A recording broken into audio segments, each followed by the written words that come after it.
bu fekkee ni abonné goo ñu ngi lay ñaan nga abonné comme nii activé cloche notification bi su ko defee vidéo bu dugal nga bokk ci ñi ko jot aimé vidéo bi ndax tamit danañ jàppale ci liggéey bi bu baax a baax. asalaamaaleykum wa rahmatullah ñu ngi leen di nuyu di leen siyaaraat yi nga xamante ni yéen a siiwu seen Mounawiy TV bu fekkee ni abonné goo ñu ngi lay ñaan nga abonné activé cloche notification su ko defee vidéo bu dugal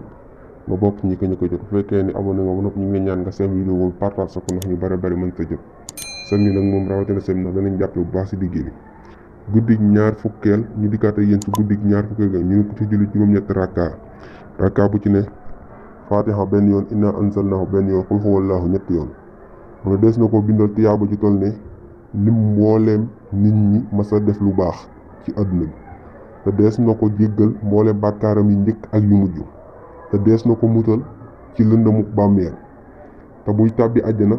yonent bi sallallahu taala alayhi wa sallam lay àndal dugg àjjana yàlla ñu ko yàlla defal te boole ñu ko ñun ñëpp niñ ko waxee ne képp ko defee noonu liñ ci wax di nga gis résultat yi insha allahu rabbi kon ba tey ñu leen jaajëfalaat bu baax a baax di leen santaat ci leen gërëmaat bu baax a baax di leen wax na ngeen wéy di abonné di activé ko nag su ko defee diñu jàppale si liggéey bu baax a baax loolu moo nekk naatulee di suur bi di ñaar fukk guddi ñaar fukkeel jërë ngeen jëf. bu fekkee ni abonné goo ñu ngi lay ñaan nga abonné comme nii activé cloche notification bi su ko defee vidéo bu dugal nga bokk ci ñi ko jot aimé vidéo bi ndax tamit danañ jàppale ci liggéey bi bu baax a baax.